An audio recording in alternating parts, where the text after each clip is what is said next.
یہی ہے طریقہ نبوی، یہی ہے کہ پہلے بدر کا میدان سجانا پڑتا ہے۔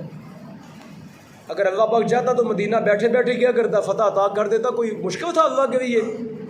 مشکل تھا کوئی؟ رب چاہتا تم فاتح ہو، سارے کافر میں نے مار دیے، میں نے اپنا عذاب بھیجا، ہر چیز کو مار کے فنا کے تم ساری کائنات کے بادشاہ اور حاکم ہو۔ اللہ چاہتا تو کر دیتا، لیکن اللہ پاک نے فرمایا مصطفیٰ کریم کو کہ بدر کا میدان سجاؤ تاکہ قیامت تک آنے والی امت کو یہ پتہ چل جائے کہ مصطفیٰ کریم بھی امتحانات سے گزرے۔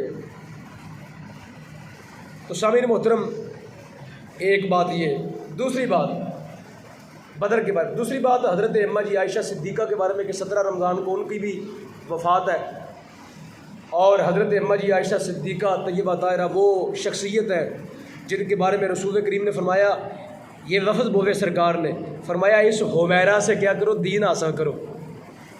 حمیرہ کہتے ہیں جس کے چہرے پہ سرخی اور سفیدی ہوتی ہے، سرکار ان کو محبت سے، بیوی ہے نا سرکار کی، سرکار نے محبت سے فرمایا حمیرہ سے، سرکار نے ان کو لقب دیا حمیرہ۔ حمیرہ کا معنی ہوتا ہے جس کے یہاں پہ سرخی اور سفیدی ہو، ٹھیک ہے نا؟ تو سرکار نے فرمایا اس حمیرہ سے کیا کرو، دین حاصل کرو۔ یعنی مصطفیٰ کریم فرما رہے ہیں کہ ان سے دین، ان سے 2210 حدیثیں مروی ہیں۔ کتنی؟ 2210 حدیثیں مروی ہیں، اور یہ دین کا ایک حصہ بنتا ہے۔ اگر ان کی حدیثوں کو نکال دو تو دین کا اتنا حصہ ضائع ہو جاتا ہے۔ تو سرکار نے فرمایا ان سے دین حاصل کرو، اور اتنی پاکیزہ خاتون ہے کہ 18 سال کی عمر کے اندر جو ہے سرکار کا وصال ہو گیا، یعنی ان کی عمر 18 سال تھی تو نبی علیہ السلام کا وصال ہو گیا، باقی 57 سال ان کی زندگی رہی۔ اور آپ جانتے ہیں کہ نبی کی بیوی کو بعد از نبی کے وصال کے آگے نکاح کرنے کی اجازت ہے، تو بے وقی کی زندگی گزار دی، ٹھیک ہے، اور لوگوں کو ساری زندگی دین پڑھاتی رہیں، بہت بڑی استاذہ تھیں، محدثہ تھیں، ذکیہ تھیں، اور بہت بڑی عالمہ فاضلہ تھیں۔ اسی لیے رسول کریم کا نکاح ان کے ساتھ فرمایا گیا تاکہ جانے کے بعد یہ سرکار دو عالم کا جو دین ہے اس کو کیا کرے، امت تک پہنچائے۔ تو ان کے بارے میں اگر کوئی بندہ غلط عقیدہ رکھتا ہے تو وہ قرآن کی نصوص کا انکار کرتا ہے۔ ان کی شان میں 18 آیات ہے قرآن کی۔ کتنی آیات ہے؟ 18 آیات ہے۔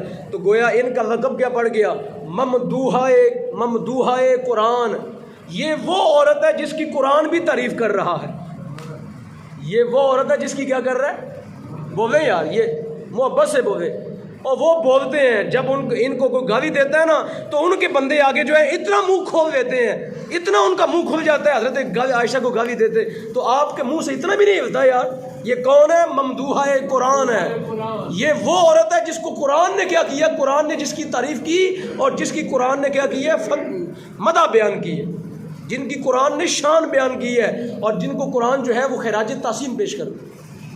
18 آیات ہیں قرآن کی ان کی شان میں، صرف سورہ نور کے اندر۔ تو بڑی جو ہے وہ ذکیہ خاتون تھیں، اور نبی علیہ السلام کی سرکار دو عالم کا وصال پاک بھی ان کے سینہ مبارک پر ہوا تھا۔ سرکار کا ایسے سر پڑا ہوا تھا اور نبی علیہ السلام کی روح جو ہے وہ پرواز کر گئی۔ سرکار دو عالم نے زندگی میں آخری کام کیا کیا، ان کے بھائی آئے حضرت عبد الرحمن، وہ مسواک کر رہے تھے تو سرکار نے ایسے دیکھا، چونکہ سرکار کو مسواک بڑی پیاری تھی، سرکار دو عالم کا یہ پسندیدہ فعل تھا کہ مسواک کرتے منہ سے تاکہ کسی قسم کی جو ہے وہ، سرکار تو ویسے ہی خوشبو ہے نا، نبی علیہ السلام تو سر سے لے کے پاؤں تک خوشبو ہے، حضور تو جدھر سے گزر جائیں وہ راستے بھی کیا ہو جاتے، معطر اور معمر ہو جایا کرتے۔ تو سرکار نے ایسے دیکھا تو حضرت عائشہ نے پوچھا حضور کیا چاہیے، فرمایا مسواک۔ تو حضرت عائشہ نے کیا کیا، مسواک منگوائی اور اپنے منہ میں چبا کے، اپنے منہ میں کیا کی، چبا کے اس کو پتلا کیا اور نبی علیہ السلام کے منہ میں ڈال کے مسواک کی۔ تو فرماتی تھی کہ میں وہ خوش نصیب ہوں جن کا تھوک مصطفیٰ کریم کے تھوک کے ساتھ مل گیا، ٹھیک ہے، اور جن کے حجرے میں مصطفیٰ کریم کا آج بھی روضہ مطہر ہے، اور سرکار دو عالم کا جو روضہ پاک ہے یہ کائنات کی سب سے اعلیٰ اور افضل جگہ ہے۔ اور بزرگوں نے، اکابرین نے تو یہاں تک لکھا کہ جو وہ مٹی جو حضور کے جسم اقدس کے ساتھ لکھی ہے وہ اللہ کے عرش سے بھی افضل ہے، اور وہ حجرہ کس کا ہے، حضرت عائشہ صدیقہ عفیفہ طیبہ طاہرہ۔